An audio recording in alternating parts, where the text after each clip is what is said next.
j'ai à plusieurs reprises exprimé tout un tas de critiques sur Netanyahou. Vous savez, avec le recul, je dois quand même dire que heureusement que Netanyahou est Premier ministre de ce pays pendant les 2 dernières années, parce que je n'ose même pas imaginer ce qui se serait passé si on avait eu quelqu'un d'autre ou quelqu'un comme Lapid, par exemple, Premier ministre. Donc je crois que quand les guerres ne sont pas encore terminées, on voit que la situation d'Israël s'est quand même améliorée de manière radicale, considérable. Et je pense, du point de vue stratégique, que ce qu'on appelait le croissant chiite est de facto mort maintenant.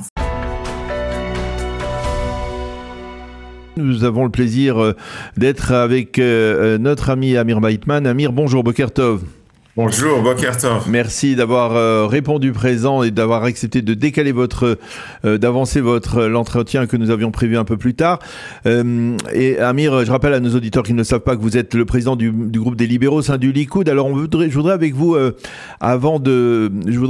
revenir sur les acquis de cette guerre, parce que on a beaucoup vu, bien entendu, et entendu ces déclarations de Donald Trump autour du procès de Binyamin Netanyahou. Je voudrais d'abord votre sentiment, et puis peut-être le sentiment de l'intérieur du Likoud. Qu'est-ce que l'on ressent aujourd'hui envers Binyamin Netanyahou après cette guerre? Est-ce qu'on va dire que le prestige du Premier ministre a été considérablement redoré après cette opération?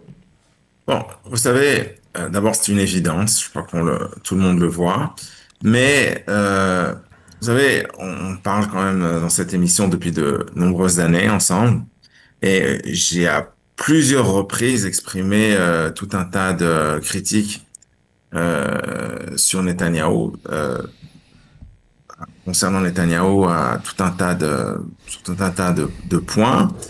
Mais vous savez, avec le recul, je dois quand même dire que heureusement que Netanyahou est Premier ministre de ce pays pendant les 2 dernières années, parce que je n'ose même pas imaginer ce qui se serait passé si on avait eu quelqu'un d'autre ou quelqu'un comme Lapid, par exemple, Premier ministre. Je veux même pas y penser, franchement.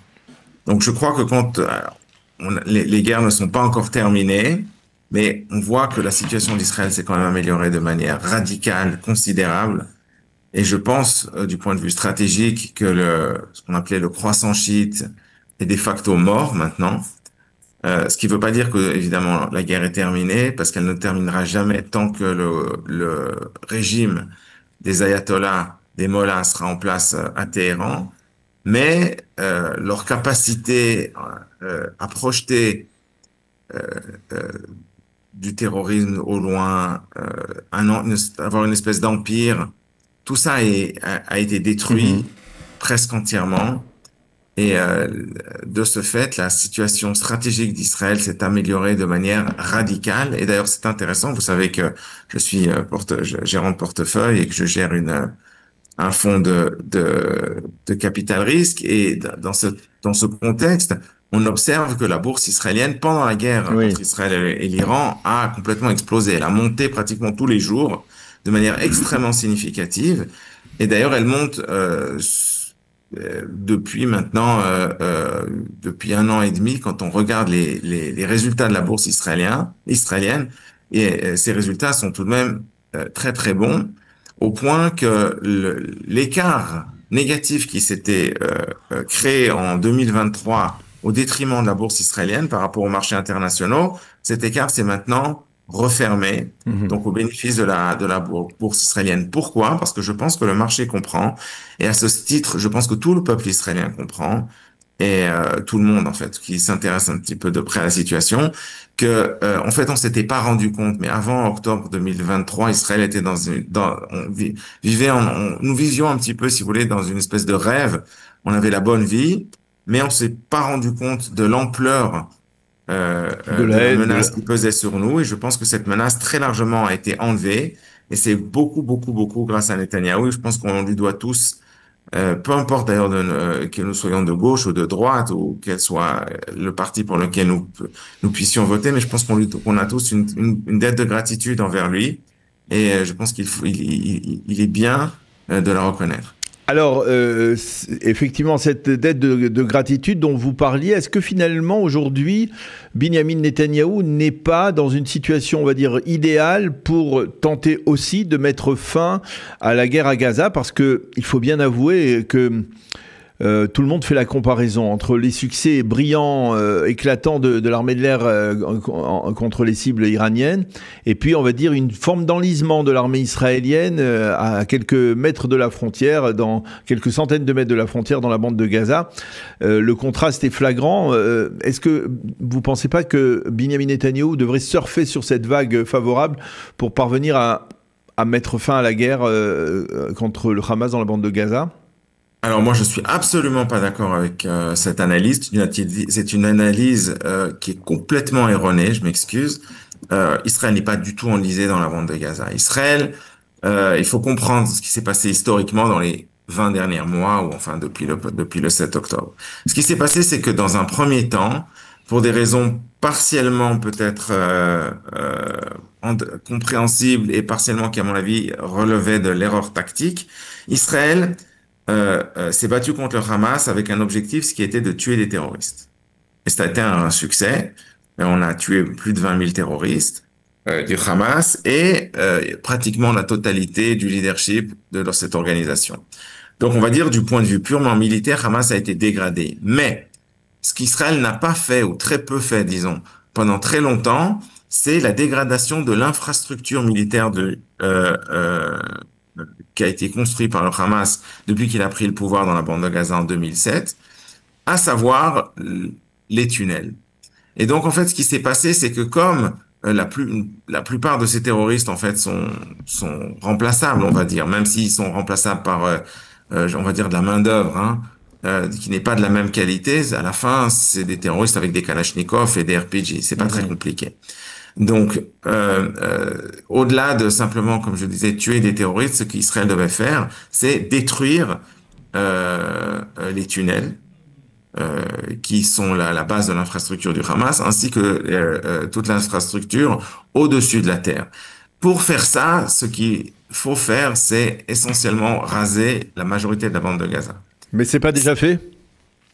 Ben non, on est en train de le faire, mais il faut bien comprendre que c'est l'opération de destruction urbaine la plus grande de l'histoire de l'humanité. Il n'y a jamais eu nulle part dans le monde un projet de cette ampleur.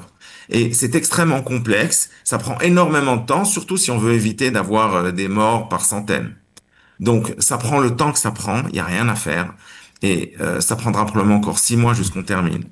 Ça ne veut pas dire qu'on est enlisé, ça veut dire qu'on avance pas à pas, doucement, doucement, et que on va occuper toute la bande de Gaza et détruire toute l'infrastructure du Hamas. Je vous rappelle tout de même, pour nos auditeurs français,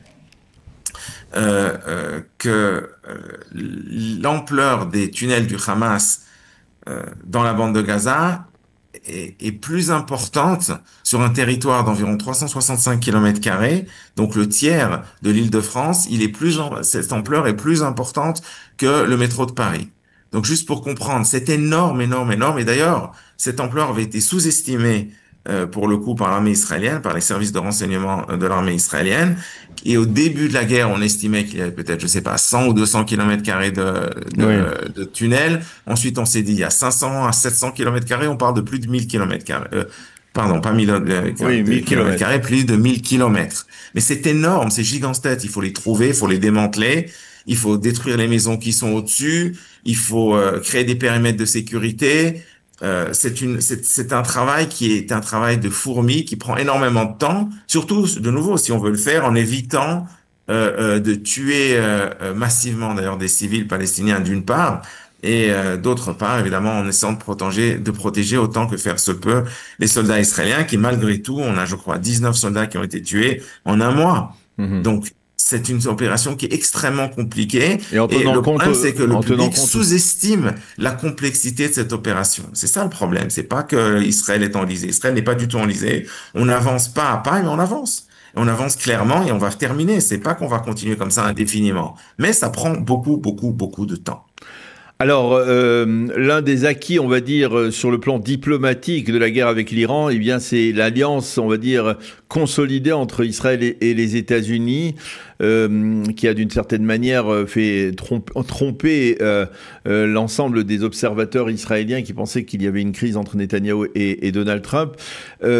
Aujourd'hui, on voit un Donald Trump qui monte au créneau pour défendre son ami Bibi, y compris dans le dossier de son procès. Vous pensez que cette ingérence, on va dire, de Donald Trump aux côtés de Benyamin Netanyahou pour tenter de mettre fin au procès, c'est quelque chose de souhaitable, de bon, de positif pour le Premier ministre? Ça sert ses intérêts d'une manière ou d'une autre? Alors, je vais vous dire. D'abord, sur le principe, je pense que ça n'est pas justifié. C'est-à-dire que je ne suis pas content du fait que le président des États-Unis s'immisce dans les affaires internes de l'État d'Israël ou dans un procès. Maintenant, ceci étant dit, Trump a tout de même pu voir, en tant que témoin, on va dire, direct, qu'il y a quand même des événements considérables qui se passent en Israël ces dernières semaines et ces derniers mois, et que le Premier ministre, au lieu de s'occuper de son travail, de faire son travail qui est de protéger l'État d'Israël et de gouverner l'État d'Israël, doit aller s'occuper de témoigner. Et il le fait des heures et des heures et des heures et des heures, 2 fois par semaine, ce qui n'est, à mon avis, et à l'avis de tous, d'ailleurs, pas raisonnable. Ce qui n'est d'ailleurs pas raisonnable, même du point de vue du Premier ministre. Je vous le rappelle que quand il a commencé à faire son témoignage, il avait demandé à témoigner 1 fois par semaine pendant je ne sais plus exactement combien d'heures, et ces demandes ont été refusées.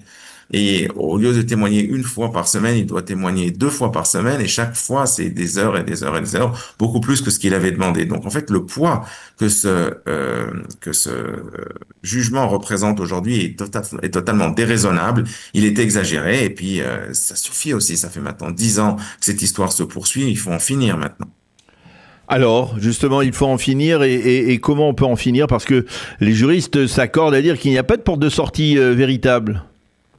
Ben alors qu'ils arrêtent, je veux dire ça, c'est pas possible. Alors qu'on remette le procès au calendes grecques et puis c'est tout. Ça ne va pas. On peut pas indéfiniment retenir quelqu'un. Vous savez, il y a un concept dans le concept de la halakha, dans le droit juif, ça s'appelle Inouï Din. Oui.